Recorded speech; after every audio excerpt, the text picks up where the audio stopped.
Néhémie, chapitre 3.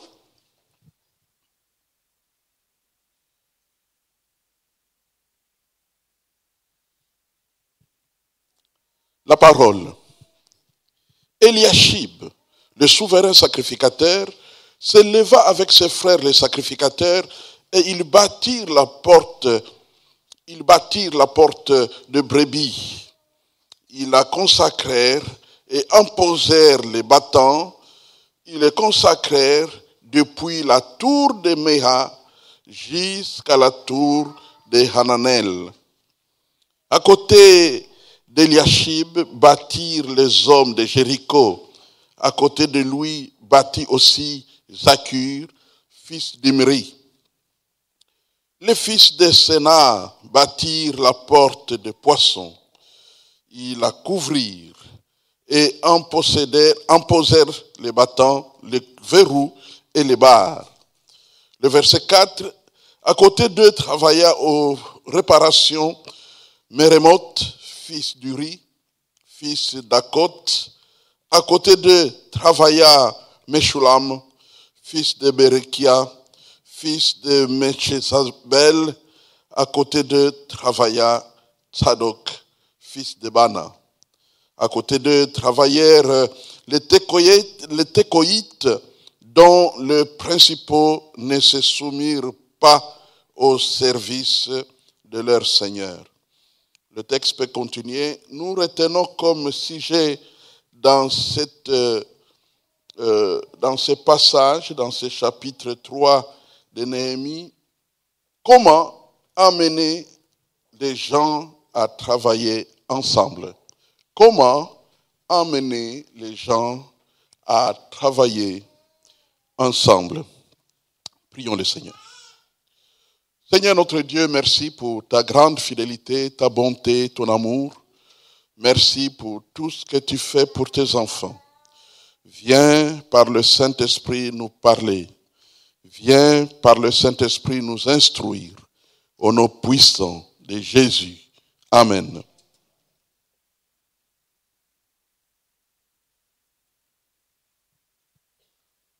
Comme enfants de Dieu, parce que nous sommes habités par l'Esprit de Dieu, nous sommes utilisés par notre Dieu dans tous les domaines de la vie.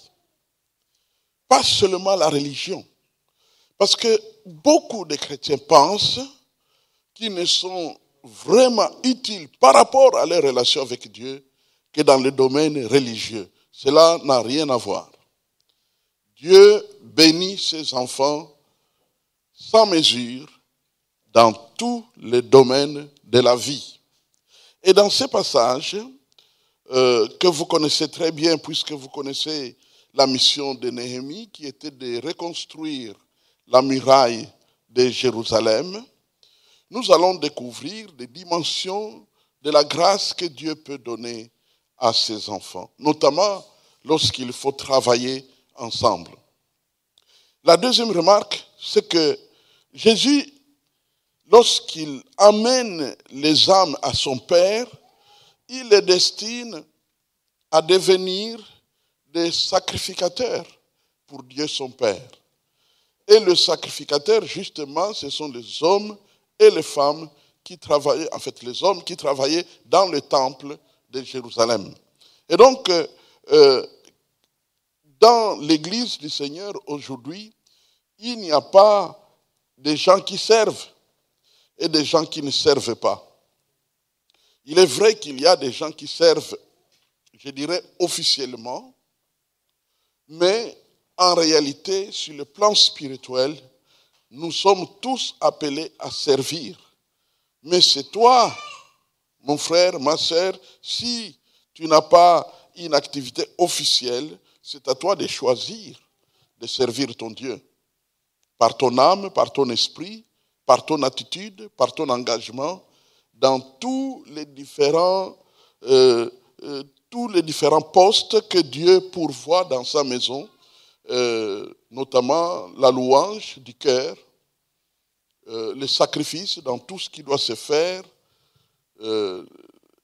la sensibilité à l'esprit pour pouvoir parler à une personne qui en a besoin, à pouvoir exhorter, la prière que tu peux adresser à Dieu parce que Dieu vient de t'avertir que telle personne peut être en danger ou telle personne a besoin de la prière, et toi tu es saisi, tu es éveillé et tu peux servir Dieu. De la même manière que les grands prophètes qui ont servi l'Éternel dans plusieurs milieux, eh bien, de la même manière, tu peux servir ton Dieu efficacement. Et donc, la mission de Néhémie était d'amener, n'est-ce pas, plusieurs personnes à pouvoir servir l'Éternel. Prions le Seigneur encore. Seigneur notre Dieu, nous avons faim et soif.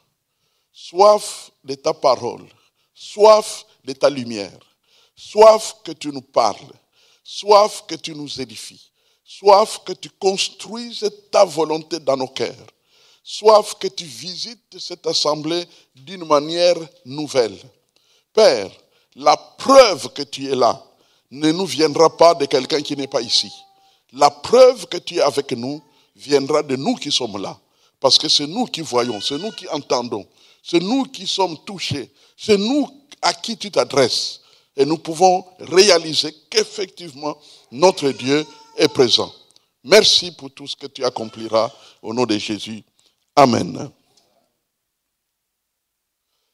Après une guerre, une tragédie ou des problèmes graves que peuvent connaître une communauté, eh bien, la porte est ouverte pour le progrès.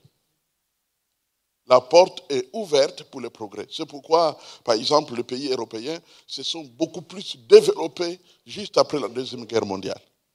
Quand la guerre était terminée, il y avait comme un esprit d'éveil. Tout le monde voulait faire mieux. Tout le monde voulait aller plus loin. Alors, ce qui fait que Dieu a libéré, en quelque sorte, la grâce du développement.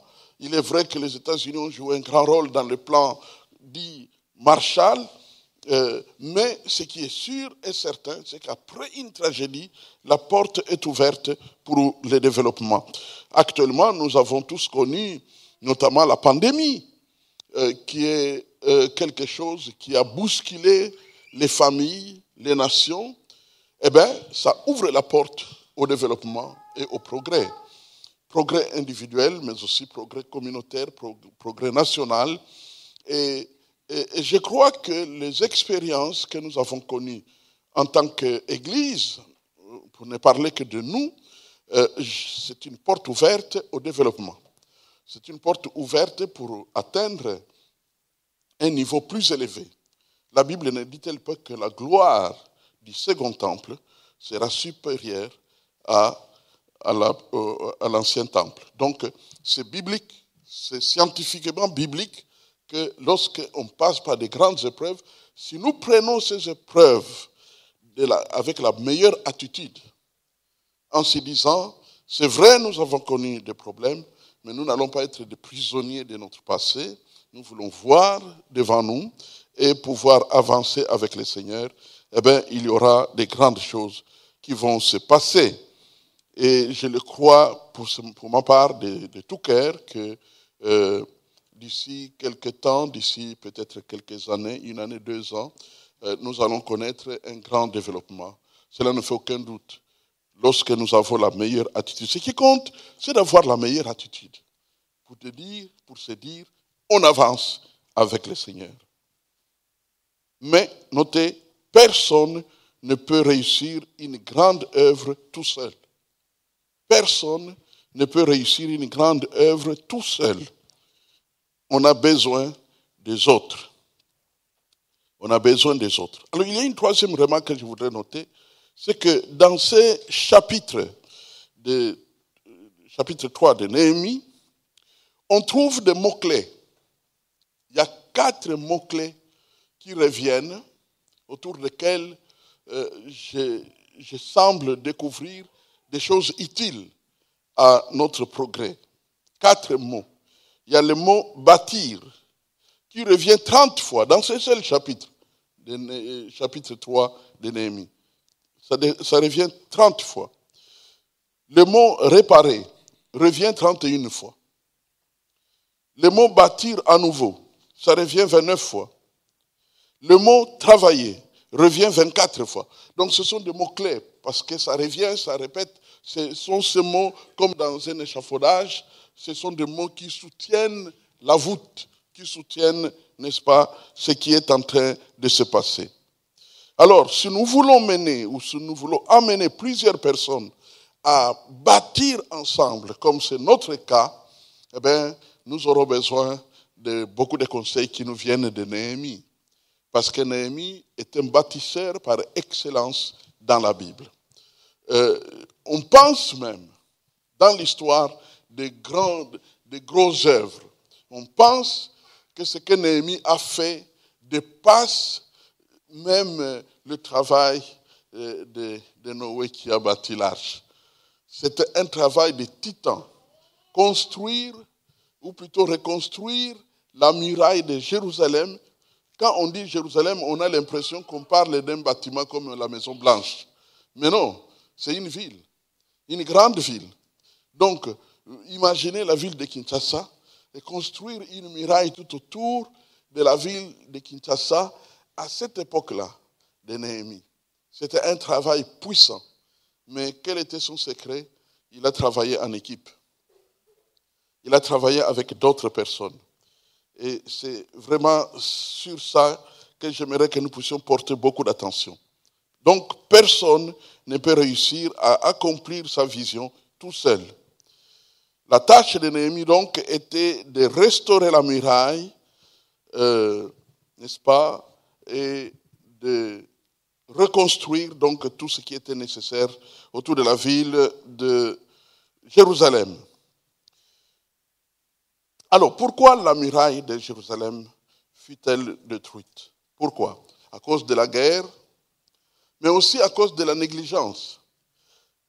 À cause de la guerre, parce qu'avec la guerre, les enfants d'Israël, parce que les guerres de cette époque-là, ce n'était pas comme les guerres d'aujourd'hui. On vous frappe, on vous frappe, on vous frappe. Vous êtes malheureux, vous êtes misérable. Les autres disent qu'ils ont gagné. Non, non. La guerre de cette époque-là, quand on a fini de vous frapper, on vous ramasse et on vous amène comme esclave. Donc la suite, c'est pas le point de départ, on a détruit votre maison, mais la suite, c'est qu'on vous prend, on vous ligote comme des prisonniers et on vous amène dans le pays des vainqueurs. Et vous allez vivre là-bas. Et ils sont restés 70 ans en grand nombre en exil, chez leurs vainqueurs d'autrefois. 70 ans. Donc, la ville de Jérusalem était devenue comme une sorte de... d'une ville fantôme, comme on les appelle, donc une ville inoccupée. La muraille était abandonnée, c'était devenu un fief de trafiquants, un fief de mafiateurs. Et maintenant, Néhémie reçoit, après qu'il a reçu, vous connaissez la vision, qu'il a reçue grâce à la visite de ses frères de famille qui sont venus là où il travaillait. Alors, il a reçu la vision de Dieu qu'il devrait aller reconstruire la muraille de Jérusalem. C'est donc à cause de la guerre, à cause de la négligence, et cela a répandu l'insécurité dans la ville, et il fallait rebâtir la muraille. Un problème de société qui arrive aujourd'hui, qui est fréquent, même dans les églises, malheureusement, mais le plus souvent dans la société, c'est que les gens n'ont plus l'habitude de travailler ensemble. Au contraire, ils travaillent, je dirais, dans la compétition. Ils sont dans la compétition. Au lieu de travailler en équipe, travailler ensemble, se mettre au travail ensemble, mais non, ils sont en compétition. Compétition, des équipes d'opposition, chacun veut montrer que c'est lui qui ferait mieux. Et je veux vous dire que après l'étude de ce passage, j'ai découvert que si on est atteint par ce virus qui consiste à être dans la compétition, on ne réussira rien du tout. Tout le monde sera perdant au bout de quelques temps seulement. Ne réussissent que ceux qui sont vraiment en équipe, ceux qui se mettent ensemble, qui se complètent, qui sont joyeux ensemble, qui font tout dans la même direction. C'est cela que Dieu fait. À une époque donnée, longtemps à l'avance, il y avait des problèmes. Ce n'était pas au niveau de la base, mais au niveau de la tête. Parce que l'implantation de cette église a eu beaucoup de difficultés. Beaucoup de difficultés dont je ne parlerai pas maintenant. Mais il y avait il n'y avait pas de... Comment dire ça? C'est-à-dire que tous ceux qui jouaient un rôle, comme nous étions tous des jeunes serviteurs, tous ceux qui jouaient un rôle voulaient prouver que lui ferait mieux qu'un autre. Et ça détruit totalement le travail de Dieu. Et comme nous avons la grâce d'avoir une église d'intellectuels, en tout cas plusieurs ont étudié, quand ils découvrent qu'il y a une compétition devant, ils sont déçus. Ils sont déçus et certains commencent à quitter parce qu'ils disent, bon, ce n'est plus sérieux là-bas. Donc, il faut vraiment que tous soient unis, ensemble, comme si nous étions tous du même village, de la même famille. Donc, vraiment unis, comme vous le voyez que nous le faisons. C'est comme ça que ça doit être. À tous les niveaux. Toutes les sœurs unies. Tous les frères unis. Pas de compétition. Rien du tout. Donc, on reste vraiment soudés. On ne se pose pas de questions qui viennent d'où. Parce que personne ne s'est amené seul. C'est Dieu qui nous a mis ensemble. Et nous acceptons de travailler pour notre Dieu ensemble. Amen. C'est comme ça que Dieu veut. Alléluia. Vous souvenez-vous de la tour de Babel? La tour de Babel, les gens avaient une grande confusion. Je ne parle pas du point de départ, mais je parle du point d'arrivée. Une grande confusion. La langue, ils ne se comprenaient plus. Il ne faut pas qu'on en arrive à ce niveau-là. Alors, la muraille de Jérusalem.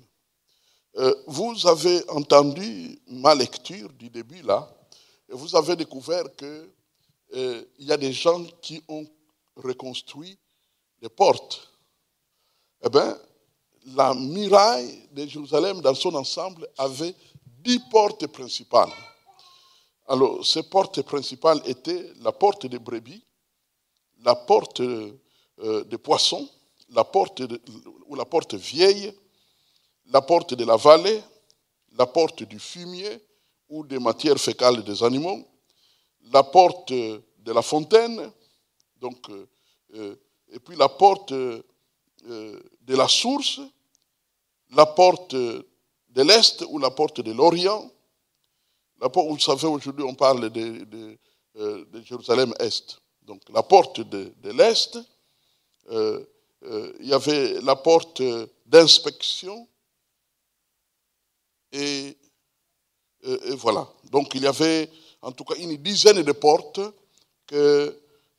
qui étaient là, qu'il fallait reconstruire, poser les montants, les grands montants là, les poser, et puis les barres, les verrous pour solidifier ces portes. Et maintenant, la grande question, comment est-ce que Néhémie a réussi à amener plusieurs personnes à travailler ensemble? Eh bien, il s'est servi visiblement, quand nous étudions ces chapitres, comme nous allons le découvrir, il s'est servi de 6 principes bibliques pour amener les gens ensemble à bâtir ensemble. Et je peux vous dire que ces principes sont utiles dans l'Église, sont utiles dans l'entreprise, sont utiles dans tout ce que nous pouvons faire, même dans la famille. Et donc, soyons très attentifs à ces principes qui étaient utilisés par Néhémie. Premier principe, il faut diviser la vision en petits objectifs et en des tâches différentes. Diviser la vision en petits objectifs, en tâches différentes. Pourquoi? En fait, pour que chacun se situe dans le domaine où il peut mieux travailler. Donc, diviser la vision, diviser tout ce qu'on veut faire, diviser la tâche en compartiments, en départements, en sections. C'est ce qu'il faut faire. Diviser. Donc, il s'agit de départements, il s'agit de sections, des groupes différents qui doivent être... par exemple, quand nous lisons le passage que nous avons devant nous, nous verrons qu'il y a une expression qui revient,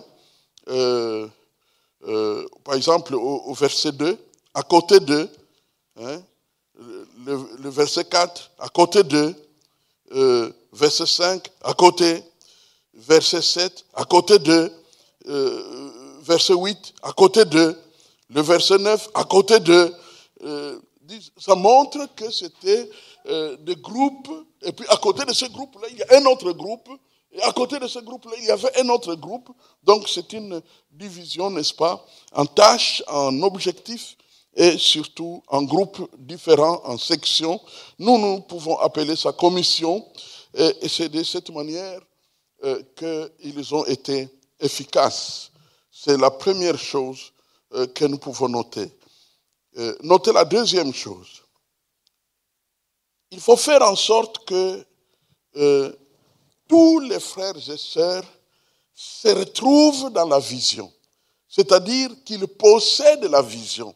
Leur donner des moyens de se dire que cette vision, c'est ma vision. J'ai de l'intérêt dans cette vision. Et ça me concerne. Je donne un exemple. Par exemple, vous savez que une des raisons pour lesquelles les gens peuvent s'engager dans l'intercession, c'est parce que ces gens eux-mêmes connaissent, par exemple, des combats, connaissent des grandes épreuves, et ils se disent, si je suis à l'intercession, eh bien, ça va m'aider à prier plus efficacement pour mes problèmes personnels. Donc, et c'est cela que nous trouvons ici, c'est que ils doivent, tous les frères et sœurs doivent posséder la vision. Ils doivent dire jamais dire ma vision. Il faut toujours dire notre vision. Il faut atteindre l'objectif de se dire c'est notre vision commune. Alors, par exemple, prenons le verset, chapitre 3, verset 10. Voyez ce qui est écrit là-dedans. À côté de travailler vis-à-vis de sa maison, notez, vis-à-vis de sa maison, Jodaja, fils de Harumaph, et à côté de lui, travailla Atouch, fils de Hashbina. Et là, on voit qu'il y a quelqu'un qui travaille pour l'œuvre de la ville, pour l'œuvre de tout le monde, mais à côté de sa maison. Pourquoi? Justement parce que, comme c'est au travers de ces portes détruites que les voleurs entraient, les pilleurs entraient, donc quand tu es à côté d'une porte, tu es en danger. Et donc, le projet de la reconstruction de la muraille participait à sa sécurité personnelle. Il s'est dit, non, moi je vais travailler justement pour la porte qui est à côté de ma maison, parce qu'en travaillant de la sorte, je vais contribuer à ma propre sécurité. Je crois que vous le comprenez. Donc, il y a cet esprit n'est-ce pas, de travailler, mais parce que j'ai mon compte là-dedans. On s'approprie la vision. Ça me fait penser à ces passages que j'ai souvent cités de 1 Timothée chapitre 4, verset 14 et suivant. Donne-toi tout entier à ces choses, car en agissant ainsi, tu te sauveras toi-même et tu sauveras ceux qui t'écoutent. Travaillez à votre salut avec crainte et tremblement. Mais pourquoi on dit travaillez à votre salut avec crainte et tremblement? C'est justement parce que lorsque nous travaillons pour Dieu, nous sommes proches, nous sommes à la table où on distribue le salut. Et donc, on a accès directement à notre salut. Et souvent, les gens disent, ah, toi, tu es toujours là-bas à l'église. Il faut leur répondre parce que je travaille à mon salut. Parce que mon salut y est. Lorsque j'écoute la parole, lorsque je vais là-bas, la parole travaille à mon salut. m'aide à maîtriser mon salut, comprendre mon salut, avancer avec le Seigneur, progresser avec le Seigneur. Et c'est ce que nous pouvons voir. Par exemple, dans le verset 17, qu'est-ce que nous trouvons? Le verset 17, après lui travaillèrent les Lévites, Rehum, fils de Bani, et à côté de lui travailla pour son district, Hashabia. Il a travaillé pour son district. Ailleurs, il travaille pour leur maison qui était proche de la muraille. Mais maintenant là, il y a quelqu'un qui trouve, n'est-ce pas, dans l'œuvre de Dieu, une motivation de travailler pour son district. Donc, c'est de cette manière qu'on sert le Seigneur. Il faut que chacun essaye de trouver dans l'œuvre de Dieu ce qui apporte quelque chose à sa propre vie. Il y a par exemple un discernement qui peut arriver, une attitude qui peut être transformée. Vous savez que lorsque nous grandissons, il y a des attitudes qui viennent nous atteindre, qui peuvent nous bloquer, mais lorsque nous sommes au service du Seigneur, là Dieu va ouvrir nos yeux pour nous rendre compte que non, l'attitude que j'avais autrefois n'est pas la bonne. Je vais la changer, je vais pouvoir avancer dans une autre direction. Tout ça est trouvé là-bas à l'église. Je n'oublierai jamais, dans l'expérience d'Abidjan en Côte d'Ivoire, la lettre que nous avions reçue de la maman de la maman Pungi. Elle m'avait écrit disant le travail que vous faites en Belgique a transformé les vies de mes filles. Et parce que nous voyons les fruits, eh bien, je peux vous dire que le jour où vous voulez commencer un tel travail ici en Côte d'Ivoire, eh bien, nous serons vos collaborateurs. Donc, on voit que la vision est devenue productive pour la famille. Ça apporte quelque chose. Je connais mon mari, je connais ma femme. Je vois que ce n'est plus la même personne. Donc l'œuvre de l'Église a contribué à la transformation. C'est de cette manière que finalement le travail avance très sérieusement.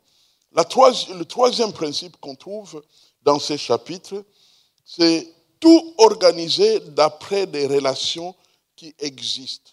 Tout organiser d'après les relations qui existent.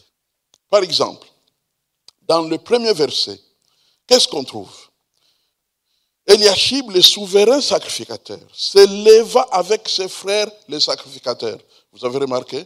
Donc il y a le souverain sacrificateur qui s'élève et se met au travail avec ses frères les sacrificateurs et ils bâtirent la porte de brebis. Donc là, c'était, je dirais, le clergé qui a bougé. Donc imaginez un groupe de pasteurs, l'équipe pastorale qui décide d'aller rebâtir une des murailles, une des portes, n'est-ce pas, de la muraille de Jérusalem. C'était le cas, n'est-ce pas, dans ce verset 1. D'ailleurs, on le met tout en premier lieu pour montrer que même les sacrificateurs avaient mis la main à la pâte. Ils se sont mis au travail. Et donc, on voit que ce qui unit ces sacrificateurs, c'est leur position, c'est leur statut. Eh bien, quand nous poursuivons cette étude, nous allons découvrir par-ci, par-là, qu'il y a toujours quelque chose qui unit les gens qui se mettent, n'est-ce pas, au travail. Par exemple, la proximité géographique que nous trouvons au verset 2. À côté d'Eliashib, bâtirent les hommes de Jéricho. À côté de lui, bâtit aussi Zakur. Mais on voit les hommes de Jéricho. Donc, c'était des ressortissants. C'était des ressortissants. Donc, les ressortissants de Jéricho se sont dit, nous prenons telle porte que nous allons reconstruire. Alors, ils ont pris la porte. Donc, il n'y avait pas une crainte que le tribalisme des gens de Jéricho puisse se manifester. Non. Il n'y avait pas la crainte parce que c'était une motivation dans la même tâche, dans le même objectif, dans le même travail commun de tout le monde qui devrait se mettre au travail.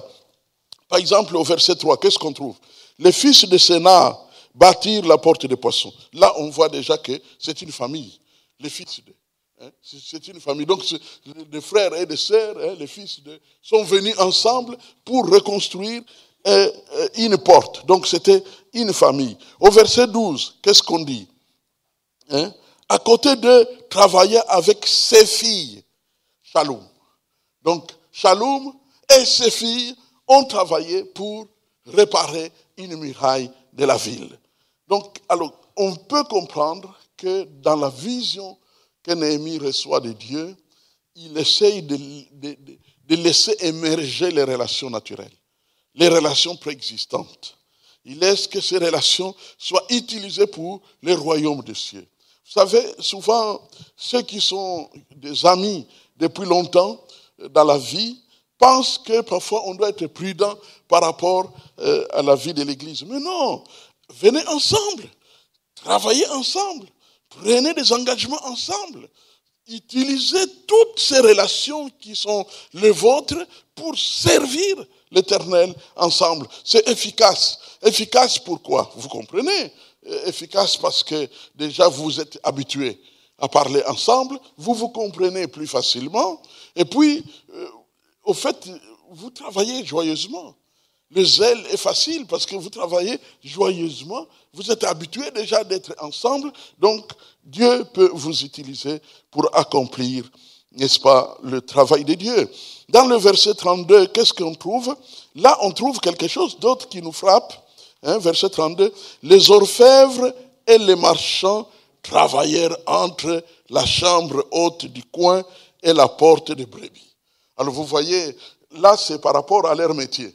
Leur profession, les orfèvres.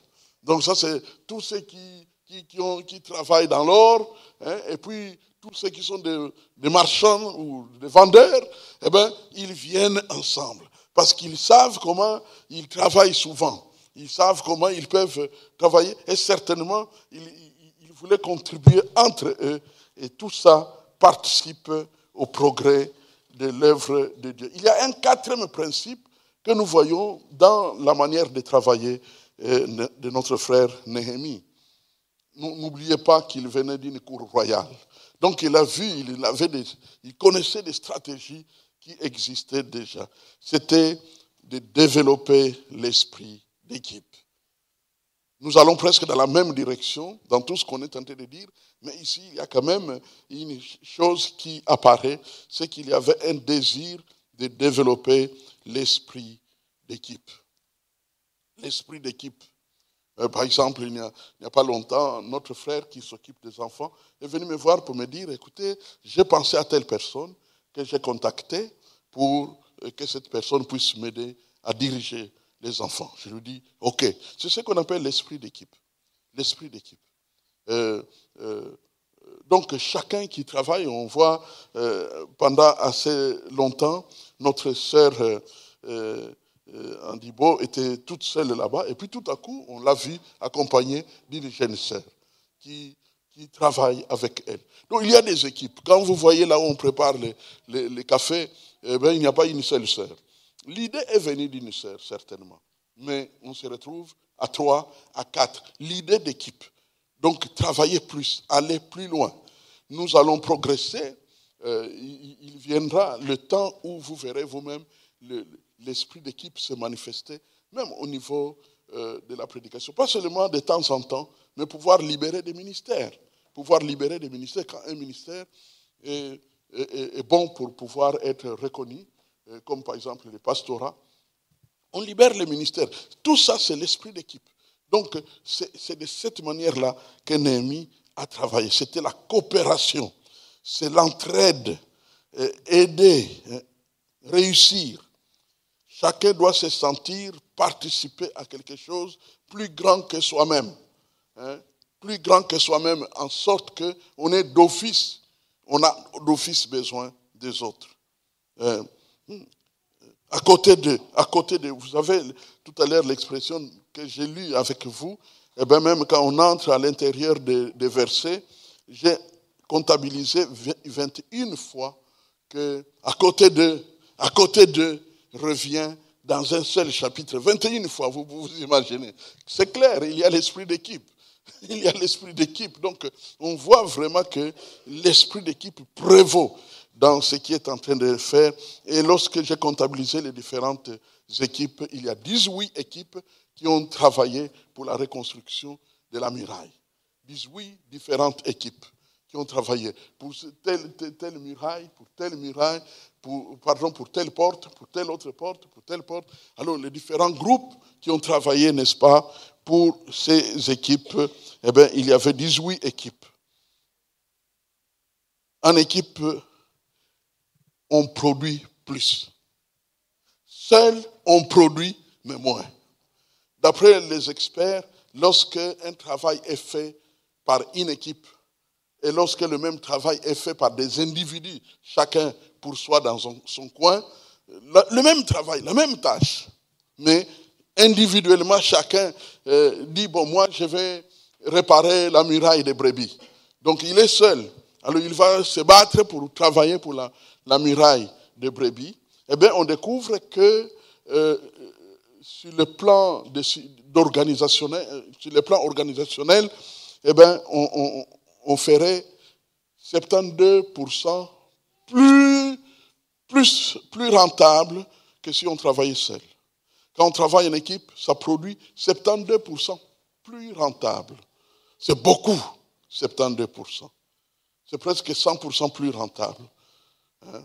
Donc, plus rentable quand on travaille en équipe que lorsqu'on travaille. C'est la raison pour laquelle, je crois que vous avez déjà vu ça, peut-être que même vous vivez ça dans votre lieu de travail, même dans les films de Charlot, on voyait le travail à la chaîne, et vous voyez que quand chaque individu doit aller prendre la pièce pour aller déposer à la destination, ça prend plus de temps que si il y a un individu qui prend la pièce, qui donne à l'autre qui est à côté. L'autre donne, et ça arrive là-bas, alors que l'autre pièce est en train de suivre, et ainsi de suite. Donc, le travail en équipe rapporte 72% plus que si on travaillait seul. Dans 1 Corinthiens chapitre 3, le verset 9, la Bible dit que nous sommes partenaires. Hein, nous sommes partenaires travaillant ensemble pour Dieu. Nous pouvons le lire tel que c'est écrit dans nos versions. 1 Corinthiens, chapitre 3, le verset 9, nous dit quoi? Car nous sommes ouvriers avec Dieu. Voilà comment on exprime l'équipe, le travail en équipe. Nous sommes ouvriers avec Dieu. Vous êtes les champs de Dieu, l'édifice de Dieu. Nous sommes ouvriers avec Dieu. Dieu aime donc le travail en équipe. C'est ce que nous voyons. C'est ainsi que fonctionne le corps de Christ. Car le travail de Dieu se fait toujours en partenariat. Voyons l'apôtre Paul. Pour ne pas aller trop loin, voyons Jésus lui-même. Et qu'est-ce que nous découvrons? Eh bien, il travaille en équipe. L'apôtre Paul s'est spécialisé d'une expression que vous connaissez très bien, les uns les autres, les uns les autres, les uns les autres, qui reviennent 58 fois. Les uns les autres.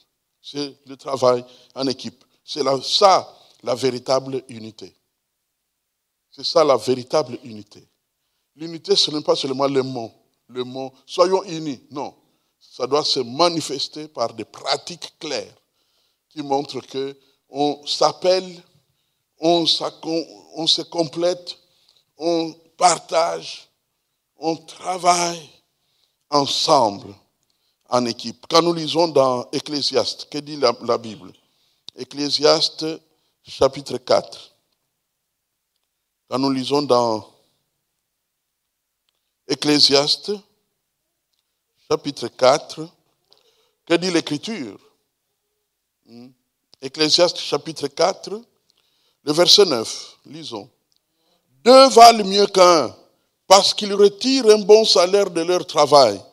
Car s'il tombe, l'un relève son compagnon. Mais malheur à celui qui est seul et qui tombe, sans avoir un second pour le relever. De même, si 2 couchent ensemble, dorment ensemble, ils auront chaud. Mais celui qui est seul, comment aura-t-il chaud?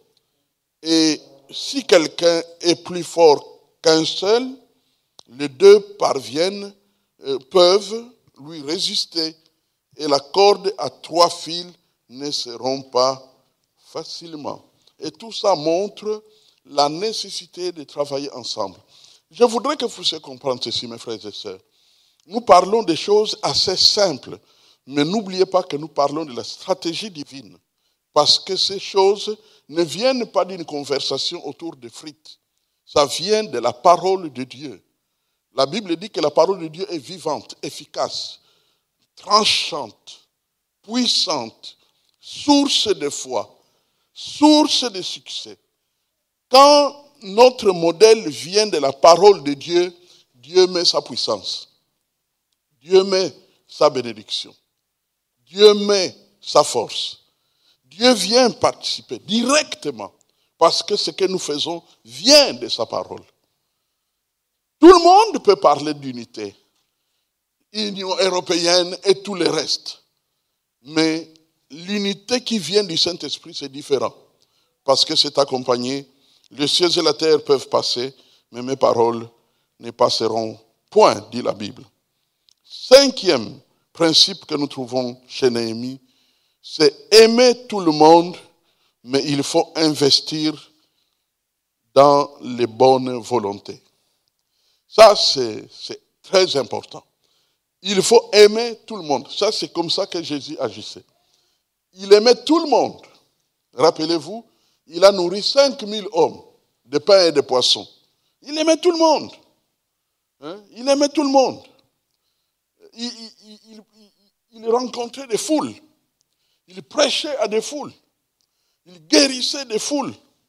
La Bible dit de son ministère que tous les malades étaient guéris. Dans les foules. Mais curieusement, tout en aimant tout le monde, qu'est-ce qu'on voit? Il y a des gens qu'il a formés. 70. Qu'il a appelés des disciples. Ces gens-là, il les a édifiés. Il leur a demandé de l'accompagner partout.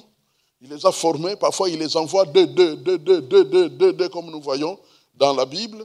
Donc, les disciples qu'il a formés.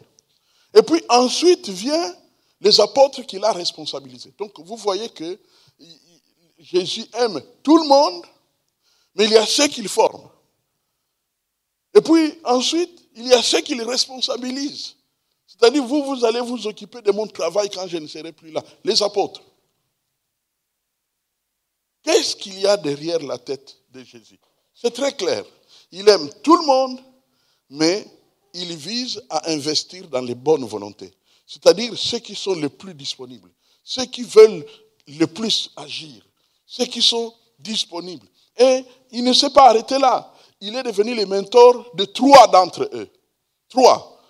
Vous verrez partout où Jésus fait des choses spéciales, il est avec 3. Pierre, Jacques et Jean. Et curieusement, que dit la Bible? Dans Galates, on dira que Pierre, Jacques et Jean étaient regardés comme les colonnes de l'Église. Comme les colonnes de l'Église. Les colonnes de l'Église. Ils étaient 3. Donc, c'est pour dire jusqu'à quel point notre Dieu travaille, n'est-ce pas? Travaille avec des équipes. Avec des équipes, mais il investit principalement dans les bonnes volontés. Il investit dans les bonnes volontés. Bon, il y a parfois, dans le travail de Dieu, les gens qui ne veulent pas travailler. Il y aura toujours des gens comme ça. Par exemple, toujours dans Néhémie, chapitre 3, qu'est-ce qu'on nous dit? Dans chapitre 3, Néhémie, nous retournons donc dans notre chapitre. Alors, le verset 5, qu'est-ce qu'on voit là? Notez. À côté de travailleurs, les gens de Tekoa, qu'on appelle les Tekoïtes, dont les principaux ne se soumirent pas au service de leur Seigneur. Les principaux, en langage d'aujourd'hui, ce sont les notables. Les notables. Alors, nous ne savons pas pourquoi les notables n'ont pas voulu travailler à la tâche. Peut-être que les notables se sont dit, bon, nous, on a nos serviteurs en grand nombre dans nos parcelles. S'il y a un danger ils peuvent nous protéger. Donc, la réparation de la porte n'est pas un problème, parce que nous sommes en sécurité. Ou, probablement pire, c'est qu'il est probable que ces notables faisaient partie de la mafia. Vous vous souvenez, une fois, j'avais parlé de la mafia qui fonctionnait autour des murailles de Jérusalem. Et que peut-être ils faisaient partie de la mafia, donc ils ont préféré ne pas réparer la muraille parce que ce n'était pas leur problème. D'ailleurs, c'était contre-productif pour eux. Et ils ont préféré donc laisser les choses comme ça. En tout cas, une chose est certaine, c'est que dans le travail de Dieu, il y aura toujours ceux qui se mettent à l'écart. Ils disent, ah non, ça c'est pas à mes intérêts, je me mets à l'écart. Eh bien, il ne faut pas se décourager quand vous voyez comme ça. Les gens de Tekoa ne se sont pas dit, ah, même les principaux ne foutent rien. Alors nous aussi, on ne va rien faire. Non, non, non, non, non. Non, ils se sont mis au travail. Pourquoi? Parce qu'ils travaillaient. Et remarquez la remarque qui est faite par Néhémie. Il dit, ils ne se soumirent pas au service de leur Seigneur. Frère, je voudrais que vous puissiez noter ceci. Il y a des choses que nous faisons dans la société, peut-être dans les associations, ou même dans notre famille. Ces choses-là sont des choses qui peuvent nous venir du cœur, que nous pouvons faire comme nous voulons. Mais ce qui se passe dans l'œuvre de Dieu, ça ne vient pas des hommes, ça vient du ciel. Donc, ce qui fait que quand l'Éternel déclenche pour son Église une opération, un programme, un projet, tu ne peux pas juger ce projet en te disant, ah, moi je n'ai pas mon intérêt là-dedans. Je n'ai pas mon intérêt là-dedans. Je n'ai pas mon intérêt là-dedans. Non, non, non, non, non. C'est l'œuvre de Dieu. C'est l'œuvre de Dieu. Donc il faut vraiment se sentir servir l'Éternel. Et tu ne peux pas à la fois être enfant de Dieu et en même temps, chaque fois que l'occasion de servir Dieu arrive, tu te mets à l'écart. Tu ne peux pas faire ça. Tu ne peux pas faire ça. Aucune raison ne peut nous amener à nous mettre à l'écart. Au contraire, il faut être prêt. Pourquoi Dieu nous a donné vite la paix? Lorsque, par exemple, les dettes de l'Église étaient là-bas à Jette et que nous allions perdre notre maison. Pourquoi Dieu nous a donné très vite la paix? Parce que nous savions que c'est les chemins de Dieu passaient par là. Il fallait résoudre ce problème.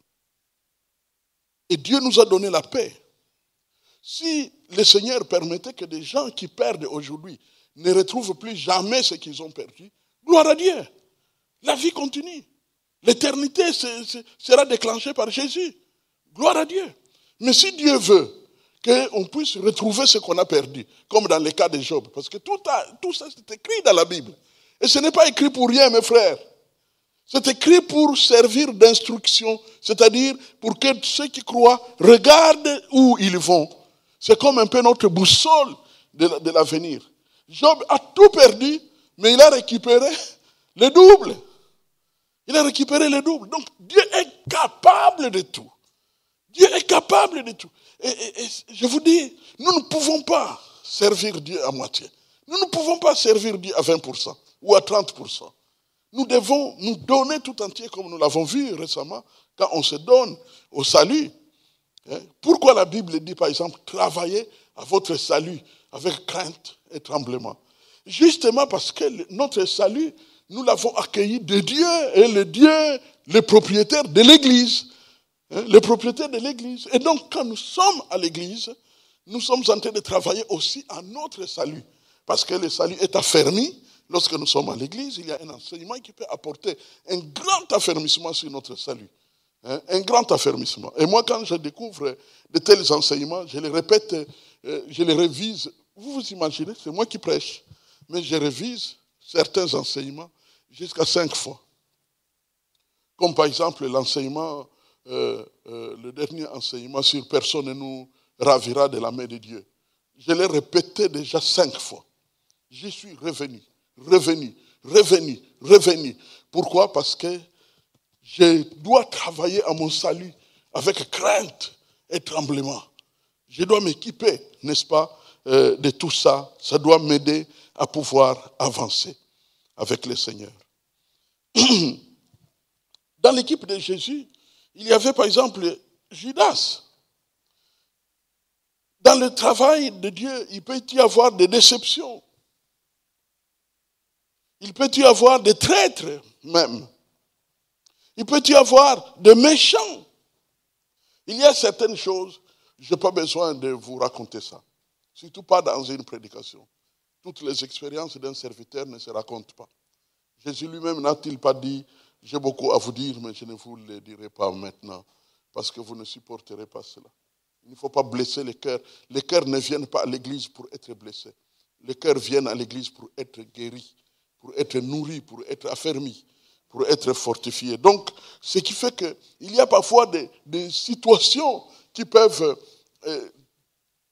te décevoir, mais tu sais que non, ce que j'ai fait là, je l'ai fait pour mon Dieu, et c'est Dieu qui va me récompenser.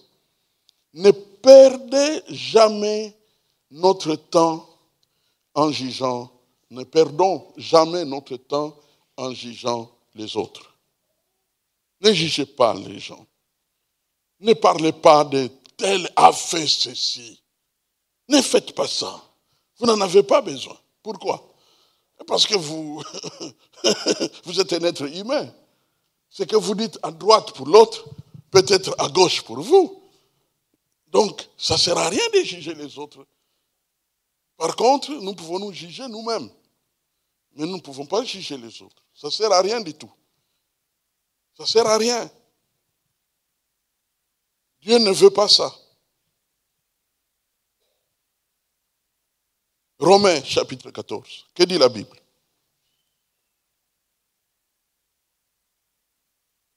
Dans Romains, au chapitre 14, notez le verset 10. Que dit la Bible? Le verset 10. Mais toi, pourquoi juges-tu ton frère? Ou toi, pourquoi méprises-tu ton frère? Puisque nous comparaîtrons tous devant le tribunal de Dieu. Vous avez remarqué l'argument qu'on donne, pourquoi ne pas juger les autres? C'est parce que nous serons tous jugés. Et il n'y a personne qui peut dire que lui sera jugé différemment. Nous serons dans la même condition devant le juge suprême qui est Dieu. Donc c'est très imprudent de juger les autres avant le temps. Parce que nous ne savons pas quel sera notre sort quand nous serons devant les juges de Dieu. Donc ça, c'est l'argument qu'on donne. Comme vous serez tous jugés, alors ne jugez pas les gens. Parce que vous ne savez pas quel sera votre propre sort. Vous êtes dans la même situation. C'est un peu comme la maladie Covid est en train de faire les ravages dans la ville. Et puis toi, tu trouves quelqu'un qui est malade de Covid, tu te mets à te moquer de lui. Mais s'il a encore la force, il va te dire, mais qu'est-ce que tu, de quoi demain sera fait pour toi? Il se pourrait que toi, demain, tu vas être contaminé. Parce que nous sommes dans le même territoire. Nous sommes dans la même situation. Et bien, c'est ce que le texte est en train de nous dire ici. C'est ce que le texte nous dit dans ce verset 10. Notez encore le verset 12. Toujours Romains 14. Verset 12. Ainsi, chacun de nous rendra compte à Dieu pour lui-même. Amen. Donc Dieu ne compte pas sur toi pour lui rendre des comptes sur les autres. Tu rendras compte pour toi-même. Verset 13. Ne nous jugeons donc plus les uns les autres, mais pensez plutôt à ne rien faire qui soit pour votre frère une pierre d'achoppement ou une occasion de chute. Donc ne nous jugeons plus les uns les autres, mais veillons chacun à faire en sorte que ce qui t'entoure soit édifié. Par tes choix, par tes paroles, par tes décisions, par tout ce que tu fais, que les autres soient édifiés et que tu ne sois pas une occasion de chute pour les gens. Mais néanmoins, le principe de base qui est placé là au devant, c'est que ne nous jugeons donc plus les uns les autres, parce que nous sommes tous dans la même situation. Dans Proverbe 14, 14, que dit la Bible? Proverbe 14, 14. Dans Proverbe chapitre 14, le verset 14 dit ceci. Celui dont le cœur s'égare se rassasie de ses voies. Et l'homme de bien se rassasie de ce qui est en lui. Alors vous voyez ici, on parle de l'homme de bien. Au fait, en résumé, Dieu récompensera ce que tu fais. Dieu de bien. Dieu récompensera ce que tu fais de bien. On peut enfin ajouter le chapitre, toujours Proverbe 22. Proverbe chapitre 22. Proverbe chapitre 22. Et là, l'Écriture nous dit au verset 9, « L'homme dont le regard est bienveillant sera béni, parce qu'il donne de son pain aux pauvres. » Là, on voit quoi? On voit les généreux. Généreux, c'est-à-dire ceux qui ont la main facile pour donner à ceux qui sont dans les besoins. Mes frères, n'arrêtez jamais de faire le bien que tu sais faire et que tu as facile de faire et que tu es capable de faire. Car tu ne sais pas que Dieu a fait de toi la banque de plusieurs. Dieu a fait de toi un lieutenant, c'est-à-dire celui qui détient la bénédiction pour tous. Vous savez, il y a une tradition qui se passe en Pérou, à une époque reculée du passé. On remettait au chef du village la hache. Comme là-bas, la grande activité économique passait par les bois, on remettait à chaque chef du village la hache. Et tous les habitants du village, à tour de rôle, selon un calendrier établi par les chefs, allaient emprunter la hache. Allaient emprunter la hache. Allaient emprunter la hache. Et c'est ce qui confirmait l'autorité du chef du village. Le fait que chacun venait pour dire, « Papa, est-ce que je peux avoir la hache ?» Il prenait la hache, il les remet. Et puis, son jour terminé, il vient remettre. S'il ne remet pas, il envoie l'un de ses serviteurs pour aller récupérer la hache. Et ainsi de suite, ainsi de suite. Et un missionnaire est arrivé là-bas. Un missionnaire américain arrive là-bas pour prêcher l'évangile. Et puis, à un moment donné, il pose la question, quels sont les besoins du village? Et il y a quelqu'un qui dit, eh bien, nous n'avons qu'une seule hache dans ce village. Il a dit, la hache, oui. La hache est là pour couper les bois, oui. Oh, donc vous n'en avez qu'une seule dans ce village, oui. D'accord, nous notons. Quand il est rentré aux États-Unis, il envoie une tonne de haches. Et maintenant, toutes les familles avaient la hache. Les chefs se réveillent le matin, plus personne qui vient les voir pour prendre la hache. Personne. Le deuxième jour, personne. Deuxième mois, personne. Et vous savez ce qui est arrivé? L'autorité du chef était tuée. Parce qu'il ne donnait plus la hache. Mes frères, dans la vie, tu peux être celui à qui Dieu a remis quoi? La hache. Pour plusieurs. Et donc ta bénédiction est que les gens viennent chez toi pour exprimer leurs besoins. Et tu donnes avec joie parce que tu sais que ça fait partie de la réalisation de l'œuvre de Dieu dans ta vie. Mais si tu arrêtes, tôt ou tard, Dieu qui prend soin de son peuple va détourner sa bénédiction. Et va donner les haches à qui? À tout le monde. En sorte que plus personne ne viendra te voir. Donc tu seras béni, mais béni malheureux, parce que tu n'as plus personne que tu peux aider. Tout le monde est aidé. Tout le monde est béni. Mes frères, nous devons comprendre que l'appel de Dieu, la grâce de Dieu, c'est la raison pour laquelle, personnellement, j'ai toujours considéré que être disponible, c'est important. Être disponible, c'est important. Quand quelqu'un demande la prière, donne la prière. Quand quelqu'un téléphone et pose des questions, réponds aux questions. Et ainsi de suite. Pourquoi? Parce que ça fait partie de comment Dieu travaille avec son peuple. Les généreux seront bénis. C'est Dieu qui le dit. Quand tu es généreux, quand tu es la main facile pour donner ceux qui sont dans le besoin, tu seras béni. C'est un peu comme l'huile, n'est-ce pas, dans l'outre de la femme de Sarepta, la veuve de Sarepta.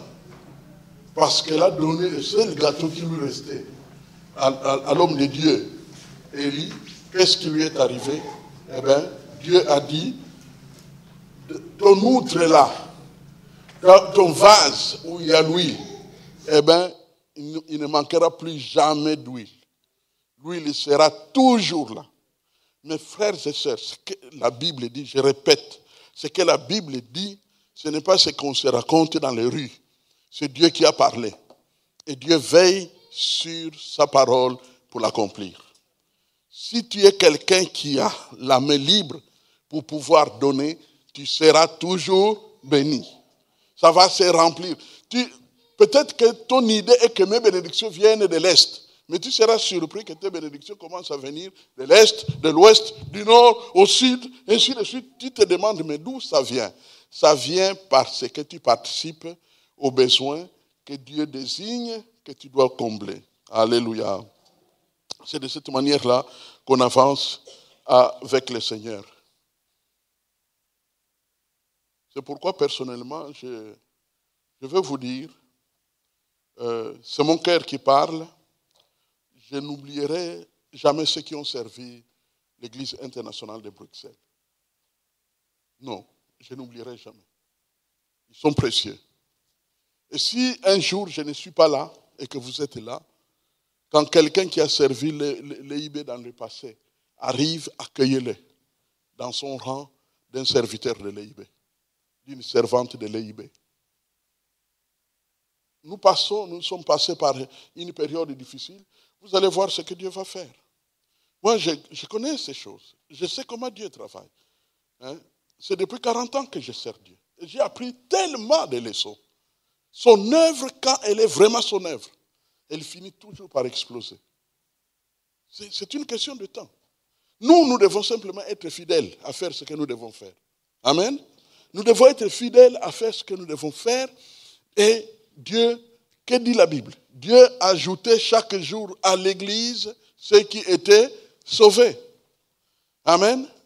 Mais chaque jour, qu'est-ce qui se passe? Mais nos prédications tournent en boucle. Dans les médias. Hier, vous ne savez pas où je prêchais. J'étais devant un grand nombre de pasteurs de cette ville où je prêchais ce même message. C'est pour vous dire que moi, les choses que Dieu me donne sont utiles à tout le monde. Hier, j'étais avec plusieurs serviteurs de Dieu de cette ville à qui j'ai prêché ces choses. Et Dieu travaille. Et il n'y avait pas que des serviteurs de Dieu, il y avait plusieurs personnes. Donc, Dieu est capable d'ajouter à l'Église, d'ajouter à l'Église. Et ce n'est qu'une question de temps et de la volonté de Dieu, parce que nous, on sert selon la volonté de Dieu. Alléluia. Enfin, la dernière chose, ne jamais arrêter de dire merci. Amen. Partout, on t'a fait du bien. Partout où vous voyez le bien être fait, dans l'œuvre de Dieu, dans la famille, partout, ne jamais arrêter de dire à Dieu, de dire aux hommes, merci. C'est l'appréciation. Apprécier les gens selon leur valeur. Éphésiens, chapitre 1, verset 16. Que dit la Bible? Éphésiens,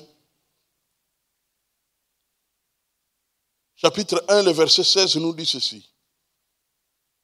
Je ne cesse, vous avez remarqué comment Paul commence? Je ne cesse. Quand quelqu'un dit je ne cesse, est-ce qu'il cesse? Non, je ne cesse. Je n'arrête pas. Je ne cesse de rendre grâce pour vous, faisant mention de vous dans mes prières. Je ne peux pas arrêter. Je ne peux pas arrêter. Quand des épreuves te sont arrivées et que des frères ont fourni l'effort de vous secourir, vous ne pouvez pas oublier. Vous devez mener une vie d'action de grâce. Dieu ne demande pas simplement de dire merci au moment où on te bénit. Non, ça doit devenir un mode de vie. Souviens-toi, souviens-toi, souviens-toi. Je continue à rendre grâce à Dieu pour tout ce que les frères m'ont fait. Vous savez, quand vous êtes un papa et que vous avez vos enfants qui dorment ailleurs, vous allez dormir, vous ne savez pas qu'est-ce qui se passe là où ils sont. En ce moment-là, vous vous posez 1001 questions. Et les frères, vous êtes venus pour me secourir afin que je puisse avoir un lieu où placer ma famille. Quel bonheur, quelle grâce. Et je ne peux que continuellement rendre grâce à Dieu pour vous. C'est ce que Dieu me demande de faire. Amen. C'est comme ça que ça se passe dans le royaume des cieux. Alors voici comment notre frère Néhémie s'est comporté avec les frères. Reconnaître les gens par leur nom. Dans ce seul chapitre 3 de Néhémie, il y a 71 noms hébreux. 71 noms. Pourquoi? C'est pour manifester la reconnaissance pour tous ceux qui ont travaillé. Amen. Manifester la reconnaissance. Je vous l'ai déjà dit, un jour je suis allé prêcher dans une église à Montréal et je suis entré, pendant qu'on attendait la réunion, j'étais assis, on m'a mis d'un côté un peu comme là où on peut mettre la chorale un peu à l'écart mais surélevé. Et j'étais là assis et comme je n'avais rien à faire, j'ai posé mes yeux sur les planches et j'étais étonné qu'il y avait des noms gravés. Mais quel nom? Eh bien, le nom des frères et des sœurs qui avaient acheté ces bancs. Ils n'étaient plus, ils étaient déjà au ciel depuis des siècles, parce que c'est une église, c'est un monument classé, donc c'est depuis le XVIe siècle que ce temple était construit. Eh bien, le nom des frères était là. Le nom des frères était là. Mes frères et sœurs, vous savez, je prends mon propre exemple. Je peux m'acheter du pain que j'aime. Je peux m'acheter n'importe quoi que j'aime. Ça ne sera pas écrit dans un temple. Et ça passe. C'est une dépense bonne parce que j'en ai besoin. Mais ça passe. Mais ce que tu fais pour l'Église, ça reste. Je ne sais pas si vous comprenez. Ça reste. Si ce n'est pas écrit quelque part avec l'encre des hommes, c'est écrit dans les cieux. Amen. Donc, sentez-vous et devenez serviteurs de Dieu. Nous sommes dans une nouvelle année. Dis-toi, cette année, en tout cas, j'ai l'occasion d'être serviteur de Dieu. J'ai l'occasion d'être servante de Dieu. Pour que Dieu se souvienne de toi. Le serviteur de Dieu, Néhémie, reconnaît le travail en détail.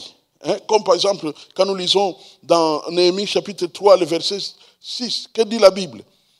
Néhémie chapitre 3, dans notre chapitre là, et le verset 6, il dit quoi?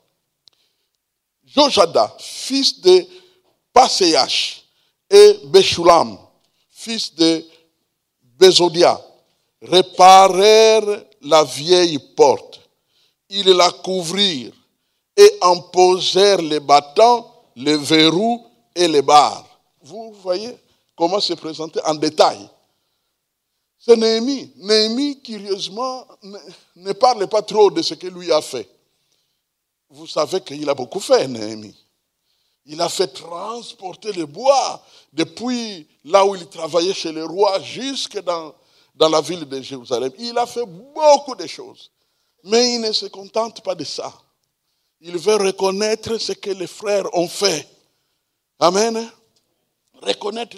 Vous savez que parfois, souvent quand on est dans des grands événements comme une inauguration d'un nouveau temple, eh bien, parfois, vous êtes très nombreux, c'est difficile de vous citer tous. Non, non, non, non. Le temps que tu prends pour citer tout le monde fait partie de la volonté de Dieu. Il faut prendre le temps et parfois force des détails tels que nous les voyons. Frères, dans l'église, on doit mettre en pratique quoi? La parole de Dieu. L'église est là pour la parole de Dieu. L'église est là pour la parole de Dieu. C'est la maison de la parole de Dieu, l'église du Seigneur. Ceux qui veulent savoir comment est la Bible, qu'est-ce que la Bible enseigne, comment, ainsi de suite, eh bien, il faut que ça se passe, n'est-ce pas, dans la maison de l'Éternel. Dans la maison de l'Éternel. Troisième chose que je trouve dans de ne pas arrêter de dire merci, c'est de reconnaître la meilleure attitude. Notez le verset 20, toujours Néhémie chapitre 3. Le verset 20. Après lui, Baruch, fils de Zabai, répara avec ardeur une autre portion, depuis l'angle jusqu'à la porte de la maison d'Eliashib, le souverain sacrificateur. Alors, remarquez ici, il y a le mot ardeur. Le mot ardeur veut aussi dire zèle, grand zèle, avec ardeur. Amen. Avec quoi? Ardeur. Il a travaillé avec ardeur. Quand quelqu'un manifeste un grand zèle, il faut reconnaître cela. Il faut souligner cela, qu'il s'est dépassé. Il n'était pas obligé d'ajouter encore. Quand tu travailles ta porte, c'est fini, le travail est terminé. Mais lui a dit, j'ai fini de travailler la porte, maintenant je vais encore réparer tout au long de la muraille les choses qu'il y a à accomplir là-bas. Donc, reconnaître la meilleure attitude. Notez, reconnaître l'extrême effort. Reconnaître l'extrême effort. Par exemple, le verset 21. Après lui, Mérémoth, fils d'Uri, fils d'Akot, répara une autre portion depuis la porte de la maison d'Eliashib jusqu'à l'extrémité de la maison d'Eliashib. Donc on voit là un effort supplémentaire qui est ajouté, n'est-ce pas, pour accomplir les choses. Bien-aimés, la Bible dit, c'est Jésus qui parle, si quelqu'un te demande de faire 1000, même te force à faire 1000 c'est une distance. Un peu comme si quelqu'un te force de marcher avec lui pendant 2 kilomètres. Eh bien, fais-en 2 fois avec lui. C'est pour parler de l'attitude qui doit être la nôtre. Nous devons être ouverts à faire davantage l'œuvre de Dieu. Faire davantage l'œuvre de Dieu. Matthieu chapitre 5, n'est-ce pas, le verset 41.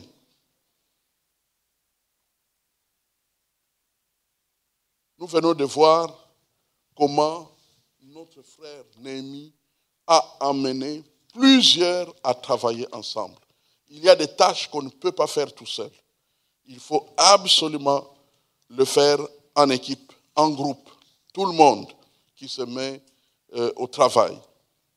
Mais diviser, n'est-ce pas, la vision en compartiments, en départements, en sections, en commissions, pour permettre à chacun de se positionner par rapport à la vision. Permettre à tous de s'approprier la vision comme étant une vision qui leur sera bénéfique. Troisièmement, tout organiser d'après les relations qui existent déjà pour que la tâche s'accomplisse plus facilement. Et sur ce point, j'aimerais dire que quand vous avez des amis, vous savez, remarquez par exemple comment le Seigneur a appelé les disciples. Que dit la Bible? La Bible dit que certains disciples avaient des amis, d'autres avaient des frères. Et quand Jésus les a appelés, apparemment ils ont dit à Jésus, je vais aller chercher mon frère, lui aussi va venir. Pourquoi? Parce que c'est son frère, il a confiance en son frère. Donc ils sont allés chercher, il y en a d'autres qui avaient des amis, ils sont allés les chercher pour les amener à Jésus. Ça doit se passer de la même manière dans l'église du Seigneur. Souviens-toi, lorsque tu as par exemple un anniversaire, qui tu invites? Tu as ta liste, n'est-ce pas? Est-ce que tous ces gens-là sont à l'église ou pas? Eh bien, s'ils ne sont pas encore à l'église, eh bien, fais des plans. Prie pour eux. Pense à eux. Et le moment venu, commence petit à petit à dire, mais qu'est-ce que tu attends pour m'accompagner à l'église? Qu'est-ce que tu attends pour m'accompagner à l'église? C'est comme ça que ça se passe dans le royaume des cieux. Quand Jésus a appelé, il n'a pas parlé à tout le monde. Quand vous lisez, vous avez le temps à la maison, lisez Jean chapitre 1. Vous verrez. Vous verrez que Jésus ne parle pas à tous les disciples. Il a parlé à quelques-uns. Mais les quelques-uns sont allés parler à leurs frères, à leurs amis, à leurs connaissances. Venez, nous avons vu celui dont Moïse a parlé. Ce n'est pas Jésus qui parle à celui-là. C'est quelqu'un à qui il a parlé, qui à son tour va parler à quelqu'un d'autre. Amen. Et c'est de cette manière que le travail, développer l'esprit d'équipe, nous venons de le voir, développer l'esprit d'équipe, aimer tout le monde, mais investissez dans les bonnes volontés. Ceux qui en veulent, ceux qui veulent avancer, ceux qui veulent progresser, eh bien, investissez chez tout le monde, plutôt aux bonnes volontés. Et enfin, sixièmement, ne jamais arrêter de dire merci pour tout ce que Dieu fait. Amen. Prions le Seigneur. Seigneur notre Dieu, nous regardons vers toi, plein de reconnaissance, à la fin de cette méditation de ta parole, telle qu'elle a été vécue par ton serviteur Néhémie. Nous te sommes reconnaissants pour le travail que tu as fait avec cet homme. Jérusalem, c'est notre ville à nous tous. Et il y a quelqu'un qui s'est levé avec tous les risques, avec toutes les responsabilités, avec le long voyage, avec tous les soucis, avec tous les combats qu'on lui a menés par les Sambala, les Tobija, et qui a travaillé jusqu'au bout et nous a laissé une manière de faire, une manière de travailler, des stratégies divines pour réussir à travailler ensemble en tant que corps de Christ. Maître du ciel et de la terre, je te prie que cette parole porte du fruit dans ton Église. Père céleste, je te prie que cette parole porte du fruit dans les familles. Père céleste, je te prie que cette parole porte du fruit dans les nations et même dans des entreprises. Pour la gloire de ton nom, affermis-nous tous à être plus productifs en travaillant avec les autres. Pour ta gloire, au nom puissant de Jésus. Amen. Gloire à Dieu.